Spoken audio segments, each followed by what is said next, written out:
Hello, everyone. Welcome back. This is the episode number 15 of Pureblu Spotlight. And for those who are joining us for the first time, Manish and me are the founders of Pureblu. And Spotlight is a 30-minute session held every month where we would like to share our thoughts on the three guiding pillars at Pureblu, which we like to call as RAP, which is reliability, accountability, and productivity. Hi, Manish. How are you doing today? Very good. How are you, Ajit? Absolutely good. Super. And all right, you guys. So before we get talking on today's topic, a quick run on what we do for a living. At Pureblu, we have two product lines: our SaaS platform, an easy-to-use software for air conditioning service providers to manage their customers, field resources, the trouble tickets, and the life cycle of the air conditioning and refrigeration systems. Our second product line is a smart AMC, where multi-city, multi-location, all kinds and brands of air conditioning systems are managed as a one-stop solution under annual maintenance contracts, which also gives you an IoT device free of cost. And this device sends you daily reports on your energy consumptions. You must realize 70% of your energy consumption is from air cons. And a well maintained air conditioning system can save close to about 20% of your energy consumption. So let's get into our topic today, Manish. So, how Yep. do we get So started today? today's topic is something that it's called the India Cooling Action Plan. It's a very large document, about 126 pages, and it talks about India's initiatives on how to do things around cooling. And I believe you've read the document from front to back. So why don't you give a little introduction on what the India Cooling Action Plan in, or also known as ICAP, what it's all about? All right. So this, as you rightly mentioned, Manish, this is one hell of a document. So usually our spotlight events are for about 30 minutes. So today, to our viewers, have a little patience. It's quite possible that we might overshoot that time. But yeah, but that we didn't have a choice. We didn't want to break it into two episodes so that you have the continuous flow of it. So just to give you a head start on this, the air conditioning industry is a fast-growing industry, and one of the biggest impacts of this industry is both in energy consumption and in terms of environment. So in terms of environment, it's all about global warming because the refrigerants used by these systems have ozone depleting and global warming potentials. Now, India is a signatory to the Montreal Protocol, and we have made net zero commitments to the world. So it was important to bring on one platform on all kinds of cooling requirements. When you say all kinds, it is just not about air conditioning, right? It's also got to do with refrigeration. So people who are not from the industry think of, what refrigeration is. It's the cold chain. That's when the food from the farm comes to your table. There is a cold chain which works around it, and that's kind of an infrastructure industry, helps in the development of the country and gives better remuneration to the farmers. So it was very important to bring all of them onto one kind of a platform. And that's when the Environment Ministry, Government of India, put together a comprehensive document called as India Cooling Action Plan. It's in the public domain. A simple search on the net would get you that document. And we were the first country to do that document. And thereafter, there are now many countries, I think about 20, 25 of them, who actually put similar documents out. So it's a very informative document available in the public domain to read and understand the opportunities and the challenges that the HVAC&R industry, that is heating, ventilation, air conditioning, and refrigeration industry, brings about. So a fabulous document, and I think that's been the first in the world that India put together. No, it's pretty amazing that the government is so forward thinking in all of this. And I'm sure a lot of it is driven by the fact that they need to know that there's going to be a lot of energy that is going to need to be produced. So they want to kind of know what are some of the expected growth. So in that document, I know I've read it, but I read through it very briefly, looking for the key technology terms. But I know you've looked through everything. And so where are the areas where we see the expected growth, and what kind of growth is the government expecting from the HVAC industry? So here's the first thing. It's the what is cooling all about? What is air conditioning all about? You need to have clarity around that. Is it truly only the privileged should have it? I mean, look at the cars today. Would you ever buy a car without an air conditioner? Today, all the new trains, the metros, everything, it's air conditioned. So air conditioning has got to do more with productivity. I mean, do you have offices without air conditioners today? Most of the houses are getting, but how many Indians can actually afford air conditioners? Just 6%. That is 6% is the penetration of room air conditioners. and about 50 to 70% of these spaces are yet to be built. That's what's going to happen in this country. So that's where the requirement is going to come, and so is the cold chain industry, which is what we refer to as the refrigeration, as I was talking about. It's at a very early evolutionary stage. So that's a lot of requirement that's coming. And then the other thing is in the commercial applications, which in technical terms, you have variable refrigerant flow systems, chillers, ducted systems are all expected to grow primarily on the backbone of a growing economy, increasing incomes, and let's be honest, yeah, this is the best time for we are actually aspiring to be among the best in the world. In this month, we will be the world's largest populated country and the Wow. youngest too. So that's all going to play a big impact, and it's a very aspirational society, and that's where all this growth is going to come.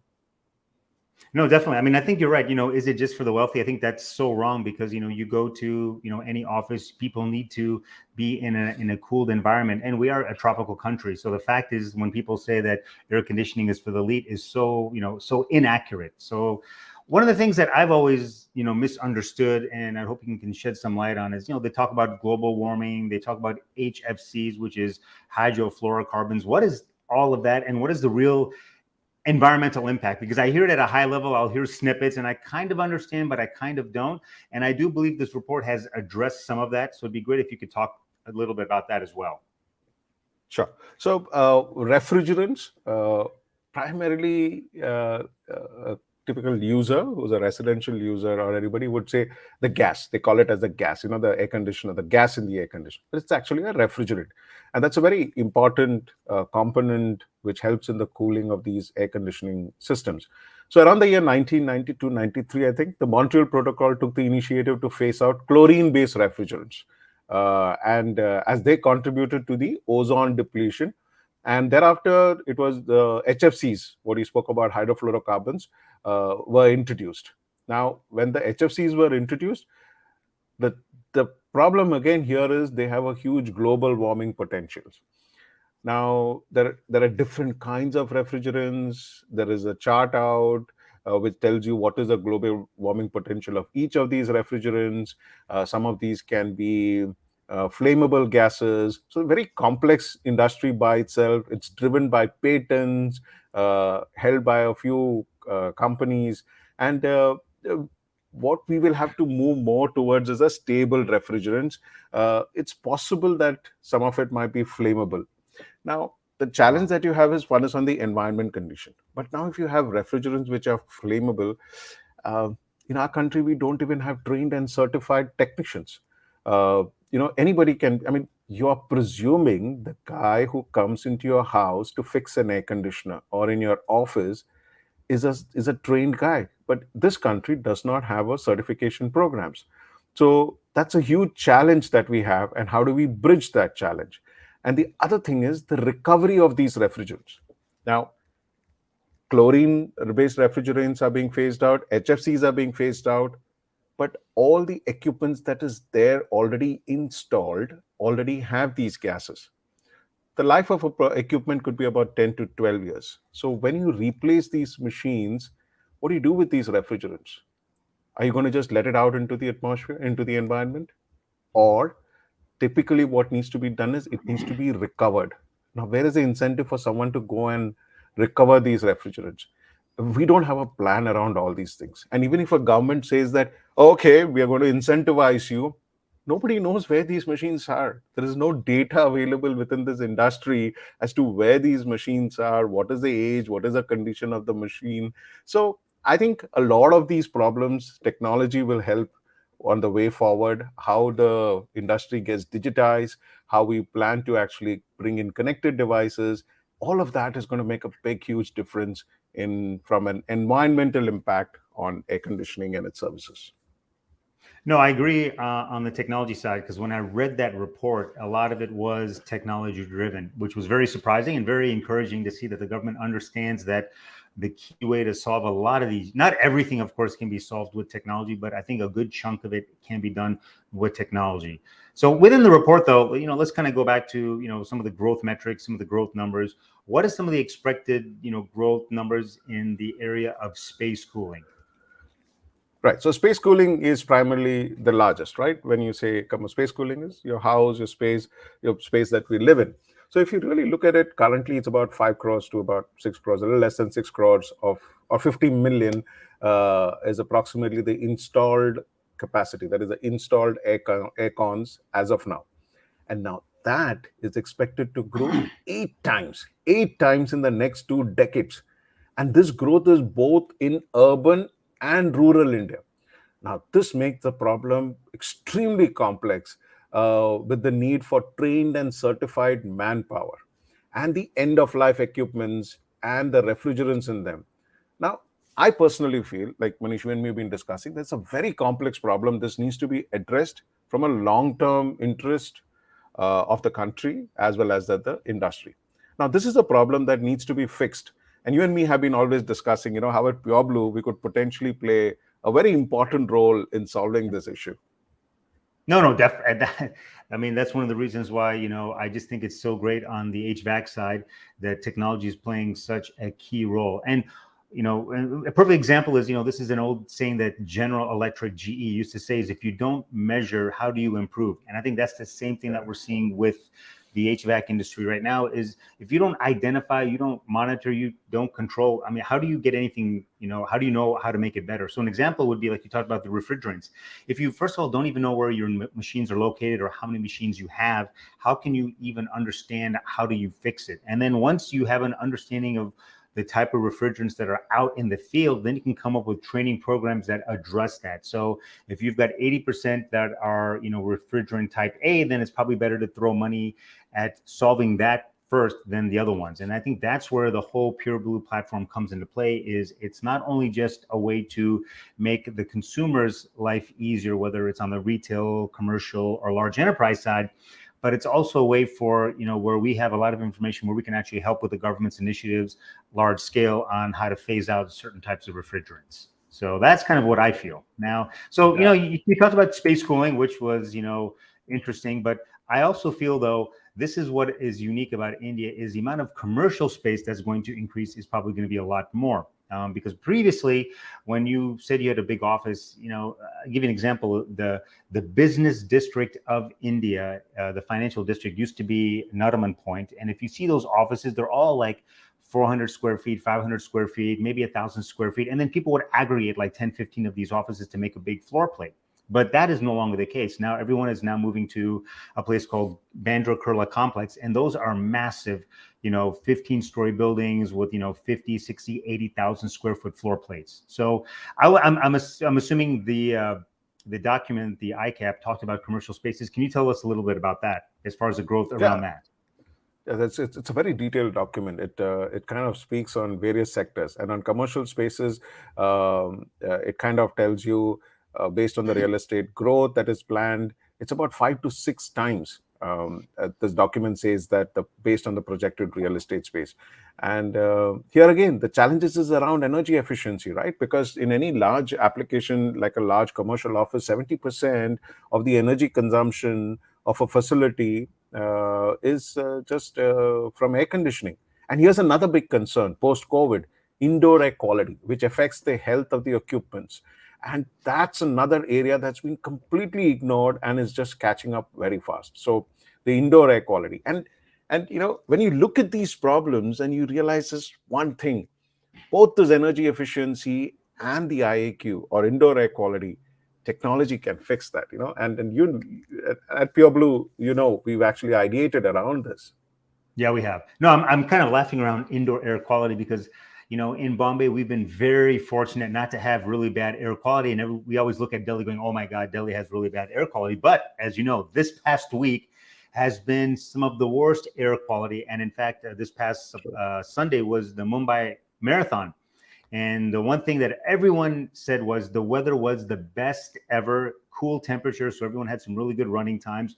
But everyone also said that it was the worst air ever. So people had a really good time, but then they were suffering for the next 2 to 3 days. And so I think that's one of the things around air quality is, again, technology can help, solve those. So of course at Pureblu, we've done a couple devices around, one of them is an IoT device. That was the first one around energy consumption. So at least you understand how much energy you're consuming on a daily basis. Of course, you will get an electricity bill at the end of the month, but it would be kind of nice to know on a daily basis. And we send it every morning. And then you kind of know at what hour the peak usage was. So that's an example of, having data and being able to make corrective, measures very quickly as opposed to waiting till the end of the month. That's one. And the second one that we've been talking about is something that we're calling the PAC, the Pureblu Air Quality Sensor, PAQ. And the idea is you put that in your home. And, the best part is you can go buy all these kind of devices like air quality sensor today. You can go to Amazon, buy it, put it in your house, and you can just watch the levels go up and down. But what are you going to do? Probably nothing. There's nothing you can do except go, oh my gosh, the AQI is above 300. What do we do? What we're trying to do is do something a little different in that we do give you, so I call all of those as very passive. No, they're monitoring it. It's passively. What you do with it, I have no idea. Because air quality is bad. What has happened to anyone? No, nothing has happened. Everyone is continuing to lead their lives. What we're trying to do is something around active air quality management. So we, put this IoT device in your commercial location, and then we set certain levels. And if it goes above a certain level for, let's say, consistently for, let's say, 1 day, 1 week, then we actually will automatically send out a technician and do corrective measures that need to be taken. And that's the difference. Idea is everybody knows, that things are bad, but the thing is, how do you correctively fix those? And that's one of the things that we're trying to do with the, Pureblu air quality, IoT device. And so we've got a whole bunch of these IoT devices coming because for us, that really is the play. But it's just not having a device. It's doing something actionable with the data. And that's the main thing. So that's what we got for IoT. Next up, we want to talk a little bit about something that we've talked about quite a bit, because, it's very sexy to talk about software as a service, all these as a services, and one of the things that we talk about is cooling as a service. So give us a little bit about that. What is that all about? Is that even real? Yeah. So if you talk about it today, what cooling as a service is, I'm not going to buy an air conditioner in the future, and I'm just going to get air conditioning services like how I get my electricity as a service, right? Mm-hmm. Now, does that sound real? It sounds crazy right now. But forget about cooling. When we had LPG, right, cooking gas in our house, we used to have cylinders coming in. Whoever thought 20 years ago that a piped gas would come in, a gas would be supplied to the house by pipe, and a meter would be supplied? That was just not true. I mean, nobody thought about it. Yeah. And could that happen in air conditioning? Maybe in another 20 years, cool air conditioning could become a utility service, and where chilled water through pipes is sent directly to your homes and is monitored based on your consumption, on your cooling, and you get a monthly bill and you pay that bill for cooling. And it's not difficult because in HVAC or in air conditioning, district cooling always existed, right? That is where you put a large plant and then you cool an entire district or a large space through one large equipment. And when this happens, remote monitoring, services management, all of that will become critical. The advantage of this is the maintenance of the machine, the quality of the product, everything belongs to the guy who put that plant together. You're not transferring any of the risk onto the end user. So is it a possibility? Yes, it is a possibility. To how much it would get impacted in the spaces in India, it's like a wait and watch. We'll have to see how it works. But yeah, cooling as a service could be a possibility. And I guess at Pureblu, we can play a big role around that. That would be interesting to see it actually happen. Sign me up. Yeah. So one of the things I noticed, when you go look at buying an air conditioning unit, for your home, you see something called the star label. And then, people talk about it's a 3-star, 4-star, 5-star. I can honestly tell you, we've worked together for many years together, and you've been in the industry for decades. I still don't understand what 3-star is, 4-star, 5-star. Are we talking about hotels, quality rating? I have no idea. So can you shed a little light on What is the star labeling program? And I believe this was also addressed in the ICAP document, because I believe they also have realized that there is a little bit of confusion on the consumer's part of what the star really means. Yeah, so I think it was first of all, a lot of credit goes to the government of India, the Bureau of Energy Efficiency. They kind of set up the star rating program for aircon. So it's highly credible that they were able to put that together. That's made some changes, but it has its own challenges because this is a self-declared system. So what it means is they said, uh, based on the power consumption, we will give you a star rating. So the 5-star is considered as the best, and the 0-star is considered as the worst. And then they set up 5 tables saying that if you cross this kind of an energy efficiency, it's 2-star, 3-star, 4-star, and 5-star. And every 2 to 3 years, they started changing the table. So the 5-star, which was there, yes, last year, this year became 4-star. So in a way, it was pushing all the manufacturers to make better products and more energy efficient products. But how does this labeling system happen? Right now, it happens through a self-declared system. That is, if I'm a manufacturer, I go and tested it in a certified lab, which is I can choose from anywhere, go and submit the documents, and they say that, hey, listen, I've tested it, you trust me, and this is the label I should take. And the government accepts it, the Bureau accepts it and says that, please go ahead and take it. What the Bureau does is it does random checking, okay? And in that random checking, which they pick up equipment from the market and they test it out, if you fail that test, then you're penalized heavily. Now, it seems like a self-regulatory mechanism, but here are the challenges. We've not heard of anybody who has failed the test. Initially, when it came out, it's been there, but I don't remember any communication as to who's failed the test. And there have been many brands that has come into this country, some unknown brands itself. So that's been a big challenge. And the other aspect is, when you test the machine, it comes to the star rating, say a 5-star machine. But most of these manufacturers now have changed the equipment and the quality. What it means is, after 1 year or after 2 years, a 5-star machine starts falling down in its efficiency, what it call as derates, and it can become a 1-star, 2-star, 3-star machine. And here's a challenge: a customer who paid a premium to buy a better product, he has no clue. He's just bought it on trust. Oh He man. doesn't know whether it's truly a 5-star machine, even after 2 years. In the life cycle of the product, after 5 years, is it still a 5-star or is it one of the worst machines? So I guess that's a pitfall. And I think, and I'm a strong believer, and I think that should happen is data needs to get democratized. And I think, you also come up with some suggestions as to how technology can empower the customer around the star labeling. Right.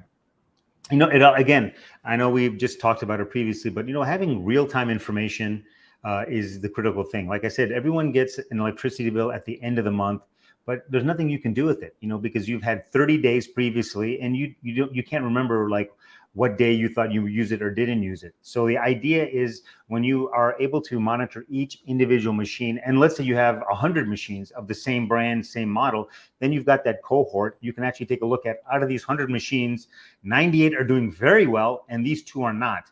Then you can flag those 2 and saying, hey, we need to either replace them, or we need to do a maintenance fix on them, all of that. So that's all very, based on, looking at the past data. And that's one of the things when people talk about, they like to use the big terms like AI, ML, all of that stuff, machine learning, AI algorithms. The truth is, it's really just taking a lot of data and crunching the data and coming up with something that is useful to the average person.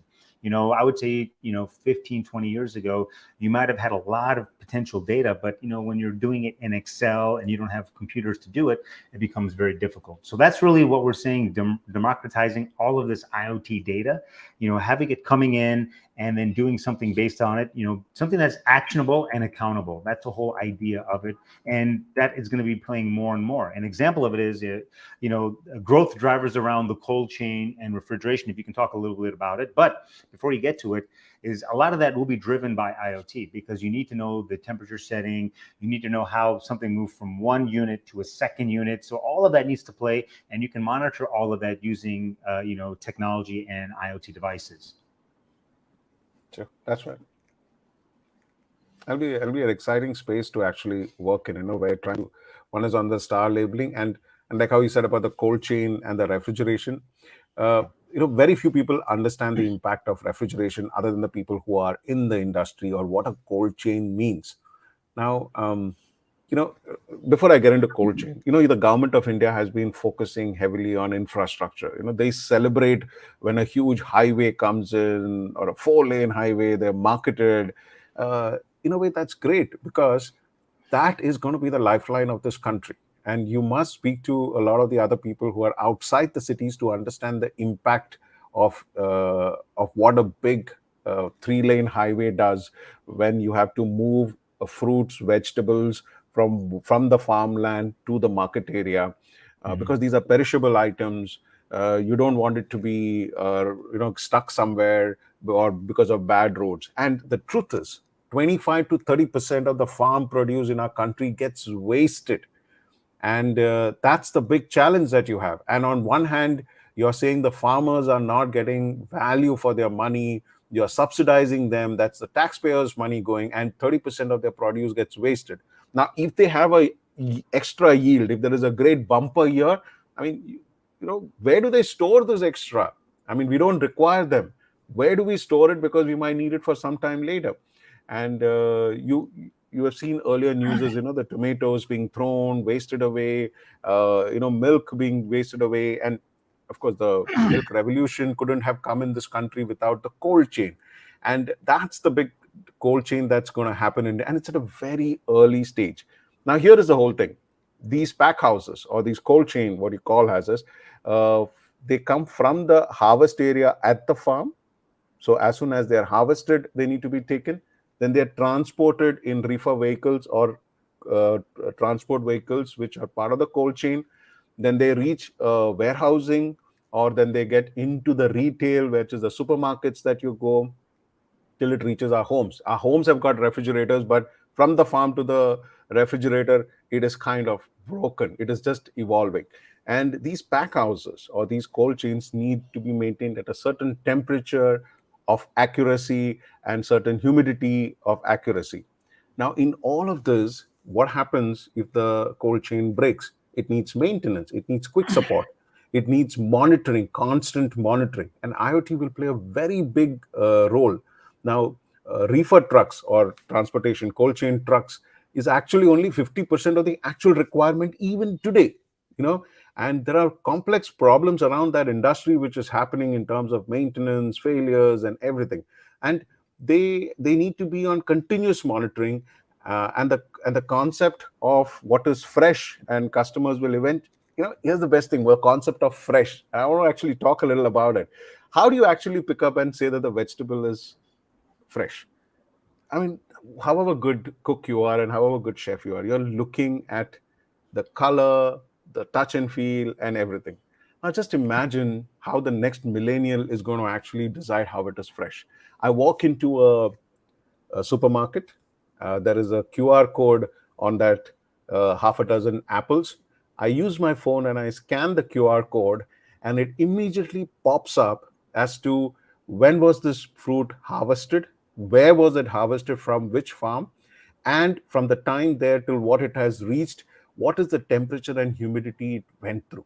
And that's what's going to happen, and that's where the world is moving to. So you're going to actually define freshness through validation, and transparent, democratized validation of data, and that's also going to bring in accountability in that system, in that entire chain. And I think that's an exciting phase, and that's how the cold chain and the refrigeration is going to change. And you and me have always spoken about it. I think we have a huge role to play with technology around this. Now, again, we talk about technology, QR codes, so I know everyone's like, am I going to scan a QR code for every time I buy bindi sabji or something like that? The truth is, we use a QR code today for pretty much all the purchases we make, right? Everyone's using Paytm, everyone's using UPI. So payments, I can see UPI and QR code working, but the idea is you may not scan a QR code for every vegetable you buy or anything, but the idea is now that everybody in the entire, supply chain knows that a customer can quickly scan it. That just makes everything better. That's the beauty of it. So maybe on the off chance, someone scans it, they're going to see the whole history of it. And then once everybody knows that someone could look at it specifically, it's almost like an auditor. Once someone comes in and audits your books, so you want to make sure that you're doing everything legitimately, because the income tax authorities, the auditors may come in at any time. And that's the same thing with the QR code. Is when I scan the tomato, I may do it. Some people may do it all the time. Other people may not. Maybe 5% of the people may do it. But the idea is, when I scan it, you'll know the entire life cycle of how that tomato came to be. What was the first point of entry? It's like when you are trying to, do you track your Amazon packages when you order something from, let's say you've got some harpe coming? No one's tracking household goods like that. But I just ordered a monitor, and it's a 27-inch monitor. I was tracking that, so I would go into Amazon and I would track it. And that's exactly what I feel. And because everybody knows that it's being tracked, guess what? The efficiency is so much better across everything. I would say delivery in India today is unmatched. I've not seen it. I was just in the U.S. a couple, months ago, and the delivery systems over there are pretty broken. Yes, they created FedEx, 30 years ago, but today the ability to say, hey, I've forgotten something at someone's house, and you can have Dunzo pick it up. That's amazing. You look at the logistics of Amazon, Flipkart, all of that. It's much better. And why? Because they know at some point someone's expecting it and someone could track it. And that's the same thing with us. All of this could actually change the food industry much better. It could be more efficient, so there's a lot less wastage, and hopefully in all of this, the primary person, the grower, the farmer, is actually capturing a lot of that value. Right now, I don't think they capture as much, but hopefully they can. And that's what we're hoping to do, with technology and using things like QR code and understanding in the supply chain, where things are. So but that's one Manish, see, I can validate that even a little more. Now, just imagine you're going to buy. Today, you're saying that I'll go to a retail outlet and I'll buy it. But big baskets and the so-called the Reliances and everyone is coming up with online shopping. Now, when you do an online shopping and you buy a monitor, you know the specification it comes. But when you buy fruits, vegetables, or perishable goods, you don't know it's fresh or no when it comes to your doorstep, right? And that's the Yeah. only hindrance that the online industry is facing. Now, imagine if that food is going to come and you are able to scan it and you are able to validate that, this food is actually fresh that I've received here from that big basket. It would be much better. I mean, that it will be a big boom for that industry and it's going to be a game changer. And I think at Pureblu, we have a huge role to play in monitoring these, maintaining these, just not monitoring, but also maintaining the systems that actually deliver these kind of temperatures and humidity. Yep, I totally agree. No doubt. So just a warning, we are now at 32 minutes, and Yeah. we had warned everybody that this may go over. And I think we're probably maybe another 10, 15 minutes away from being over, but there is just a lot of information to cover, because that document is actually an amazing blueprint. And I would highly recommend anyone that's interested in the HVAC space to take a look at it. So one of the key areas in that document also is around, air conditioning and refrigeration, the servicing sector. So the first part, we talked about the demand of air conditioning. Then we talk about some of the implications around the air quality, around the environment with the refrigerants. And then the third area that we talk about is the servicing sector. So can you shed some light on what the recommendations are from the ICAP report around servicing? So this has got a huge segment in that ICAP report, and see, this is where all the inefficiencies lie, because manufacturers are 25, 30, 40, 100. So it's easy to manage 100 people, get them to control them by regulatory mechanisms, and build a better product.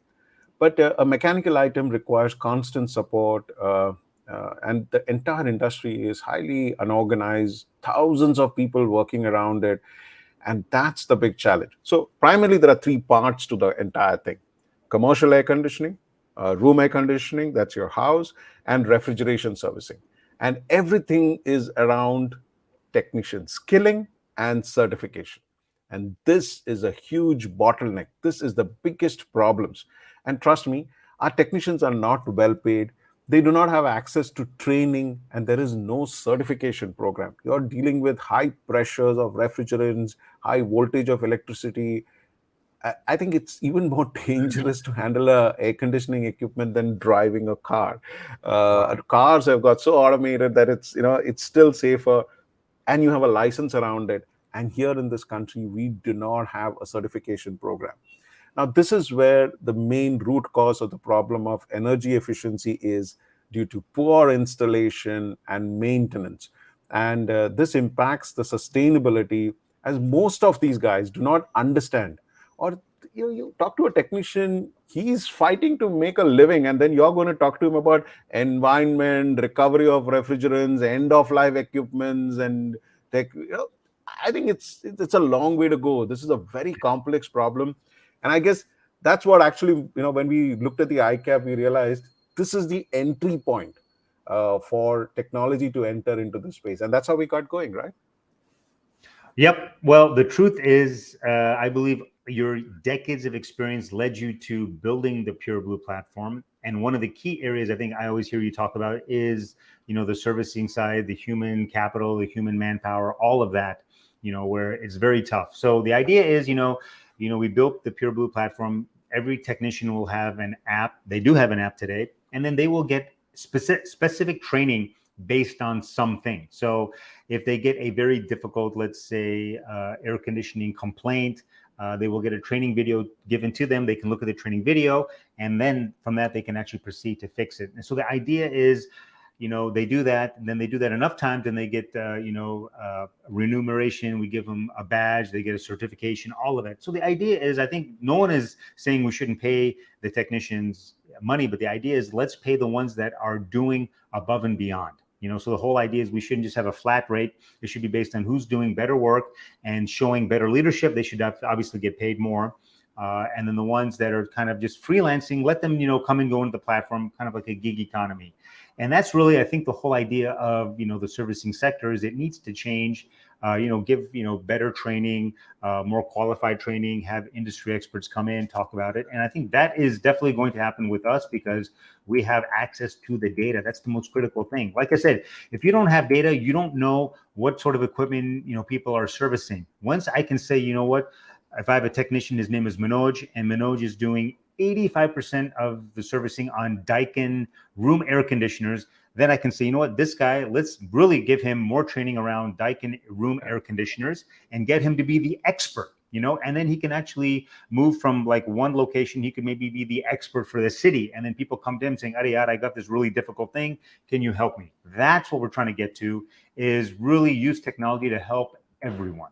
That's the idea. And so leading into that technology piece, what does the report speak about data and the digitization? Because data is a big piece of it. And I know there's a lot of, a lot of talk around data security, but I think, this report doesn't really talk more about that. It just talks about the, overall gathering of data. How do you digitize certain aspects of the industry? And, what's the way going forward? If you can shed some light on it. Sure. So first is, let's talk about digitization. I think as an industry, we are very poorly digitized. It is just evolving. People are just adopting. There is a lack of understanding. I mean, majority of them just drive on an Excel and they think that's pretty good enough. And I mean, in a way, if you ask me, there's no digitization at all. And data which is collected through all the activities that we're doing is going to play a very critical role, because the ICAP talks about a lot of research and development. But a very important component that data can play towards this research and development is we need to know what kind of products that we need to build. We need to know what kind of components we need to improve on, which is a better way, which is the components that is actually bringing in energy inefficiency or bringing in the failures. Now, how do we bring about these standardization among components? Because if you have a standard component, which is the best kind of a design being used by all manufacturers, then scale of economies come in, and that component manufacturer can manufacture. It's like the automobile industry, right?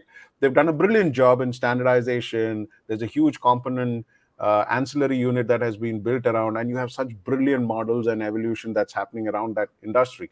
So the same thing is that that can be done in the HVAC industry. And data has a big play around this, and that's where technology is going to play a huge role, because we are collecting data which is labeled, the kind of the machine, the ambient, the location, the usage pattern, everything is being compared. And data sciences, I know, Manish, you could probably say the impact once we have all that data on how's that AI ML piece going to actually build around this research and development. when you have data, you can make much more informed decisions. And the beauty is we will actually have the data that most of these large companies want is the end consumer part of it. It's actually being used.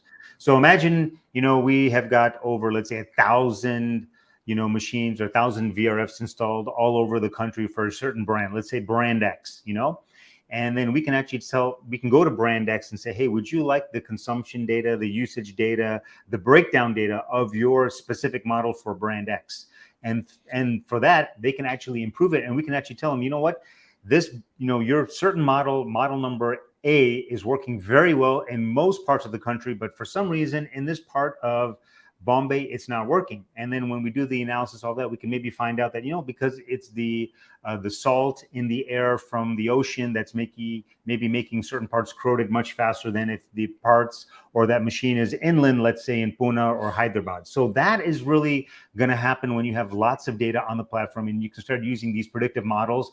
And so not only would it make it better for us at Pureblu, but we can actually go back to the manufacturers. We can even go back to the large platforms that sell it. Let's say, a lot of the sales are coming from, let's say, an Amazon or Flipkart. We can actually give them the data saying, hey, you know what? You sold this over the last 1 year, but these are the models that actually do really well when you get them installed and people use them. So you can actually give a real user rating as opposed to a sales rating. And so all those things we can start doing once we start capturing that data. Then you do the entire life cycle of the cooling device.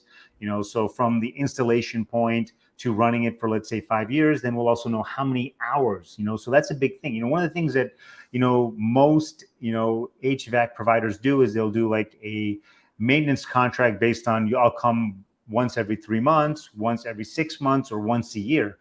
And it's like, why is it based on an interval of time? It should really be based on the interval of when it's being used. It should really be on, once your machine is being used for 1,000 hours, 500 hours, 10,000 hours, that's when the machining or the servicing should happen. And that's typically, what they do in the automotive industry. They'll say, the first 12,000 kilometers or 1 year. The truth of the matter is it really should be based on usage of the machine. And that can only really happen when you're capturing the data. And that's what we're trying to do with the overall Pureblu platform. That's right. And I think that has a huge role to play, and bring in, and all of this, where is it heading to? Energy efficiency and sustainability, and better remuneration for the people who are involved in the industry. So everyone stands to benefit, and this is the missing piece, and that's what we need to step in and fix here. Yep. Wow. I guess a lot of it. Yeah, I think so. Yeah, finally, as we told you guys, get hold of it. See, the document is very large, but we've kind of touched upon quite a few of the important parts of the document. So if you're from the industry, just pick up that document, have the patience, read about it, and it'll show you how fascinating this industry is. And that's what inspired us to get into that missing piece, having been from the industry. And we said, let's fix it. It's with a long-term interest, not only in building a fantastic organization, but also solving a very complex problem. Who knows? Maybe we're just concerned about the generation coming after us. If we can leave that legacy behind, why not? Yeah, and I guess that's exciting. Yeah, that's about it. So great. So I guess we are exactly 15 minutes over. I mean, we already warned you guys. This is the first episode that's beyond our 30 minutes. We did. We told you, hey, it could happen. We knew it because, first of all, that document's massive. We knew there's a lot to talk about. And I think we covered a very good high level, but, I still feel that there's much more to talk about. But I also feel like we don't want to bore the audience because there is a lot of specifics that get into it. But it's very interesting if you're from the industry, no doubt. Absolutely. All right, guys. So I think we would like to just close the session today. I think we've given you a lot of information, but as usual, a little hard pitch for sales.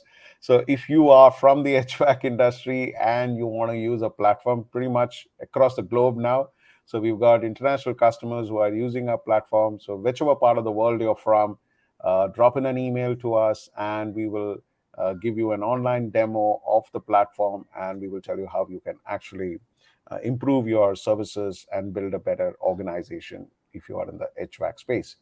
Having said that, air conditioning is something that all of us use, and 70% of your energy consumption, as we told you, comes from air conditioning. So Smart AMC is another product line. That's the number on the screen with the email ID. Drop an email to us and we'll tell you how you can take these Smart AMC services from Pureblu and We can help you save energy. We can help you, give you reliable services, and lots of other things. Give us a call, and we'll be happy to, uh, give you some of these services and these platforms that we've actually worked on. So that's about it. Exactly 45 minutes, 15 minutes over time, but 45 minutes. And if you have any questions around the ICAP, please write to us like you've been writing to us. Tell us what you would like to hear about, and we'll be happy to get back to you. So thank you very much for joining us today. Keep writing into us. We love every email and every WhatsApp messages that come from you, and happy to get back to you. And we'll see you next month with another topic on how technology can fix issues around the HVAC industry. That's right, Manish. And Manish, did you get a sleep over the last 2 nights? Because you just cracked a huge thing on your earlier venture, dude. You just need to talk about So, that. all right. So we did talk about it, but yes. So, so obviously I'm, advising Pureblu from a technology perspective because I love technology. But about 14 years ago, me and several partners started a company called mProfit, which is a portfolio aggregator. So it takes all of your investments, stocks, mutual funds, anything rupee denominated, and puts it into a single screen. And we've been building it. We're based in Narman Point. And we just got two very marquee investors on board. Zerodha, people may have heard of, a brokerage company down in Bangalore, I believe. It's also the #1 brokerage company in India with over 10 million accounts. So they've come on board. And more importantly, that management team is unreal. They are something that I have never seen before, down to earth and super laser focused on making sure the customer is the centerpiece of whatever they do. So that's #1. And then to top it off, on top of that is a second investor. It's I call it a financial powerhouse. It's called Enam Holdings. It was actually started. There was two people that started it. One named Nemish Patel, but the one that everyone knows about is Vallabh Bansali Bhai. He started it, and they have come on board, and it's just an amazing marquee investor to have on board. So both of these are going to really help us get to it. And there were 3 other partners that also invested. So a total of 5 firms invested. And we've been running it for 14 years bootstrapped. So it's not something that I recommend for everyone. It's not everyone's cup of tea. Definitely a lot of stress involved, but we just knew that this product had to get there somehow, come hell or high water. And it's been an amazing, like we announced it, I think Wednesday night is when the announcement went out, and Thursday was just complete chaos. I mean, we put it up on social media. I got, some crazy comments from people that I've not talked to in like 15 years. And it's been amazing. Well received. Everyone's showered their appreciation and love, and it's been great. So thanks for bringing it up. But yeah, Congratulations. It's been amazing. In fact, Thank you. See, at the end of the day, entrepreneurship is all about perseverance, right? I mean, if you're fixated on solving the problem, and if you know you've got it, you just stay put. You stay put. I mean, you don't build businesses for investors, man. I mean, you build it to solve the problem, and you fix it. And that's what validates what you're saying. 14 years, you guys stayed put on solving it, and it got rewarded brilliantly, man. Nothing like it. Now from here, there's no looking back. You guys are on your way to a unicorn. It's just like a rocket ship. As I would say 2 things. One is, there are probably some people that do build businesses to flip, and that may be some people. They do that to like, hey, I'm going to build it, I'm going to flip it, and go on the next thing. That is one type. I would say that's more like 15 to 20%. The larger part are people that really want to solve one specific thing. And I feel you have to have the passion for it. It's not easy, because there have been times through this journey of mProfit where I literally would probably scream at the top of my lungs in my car going, what the hell are we doing? But the thing is, at the end of the day, I knew that the product we had was something that everyone can use. And I mean, anyone. I say, if you have more than 5 lakhs in investment stocks, mutual, 5 lakhs, that's nothing. If you have more than 5 lakhs, you need to use mProfit. And so we tell people that if you're just starting your, journey from, investing all the way to billionaires, they can use mProfit. And that is in fact who are using our product. We have people all the way from the bottom, all the way to the top, from small companies, large companies, small advisors, large advisors, across. It's been an amazing mix of people. And now with these 2 and these other, investors coming on board, we're going to have a much further reach and get into many more, opportunities. But it comes down to just having that perseverance and passion, And I think that's the thing. People are looking for some amazing gyan of how it happened, but it really comes down to those two things: passion and perseverance. People will talk about other things, of course, profitability, all those things, but it really comes down to is you have to love what you're doing. And I know a lot of people feel like that's overrated. I don't. I think that you need to really love that space more than anything else. And I can say, when I look at you, Ajit, you definitely love the HVAC space. I remember when I first met you, I was kind of like, well, this seems like a pretty boring business. But having been in it now, I can realize there is so much potential, because when the air conditioning is not running, what happens? Shuts down. Offices shut down, businesses shut down. You don't want to be in the room, so it affects our lives and we just don't even know it.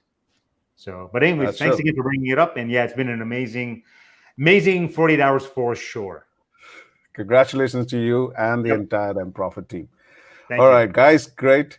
So we've covered a very interesting topic today. We'll see you next month with another interesting. Keep writing to us. Give us a call. Drop an email. Happy to get in touch with you guys. See you. Bye-bye. Have a All right. Take care. Thanks, everyone. Bye-bye. See you. Bye.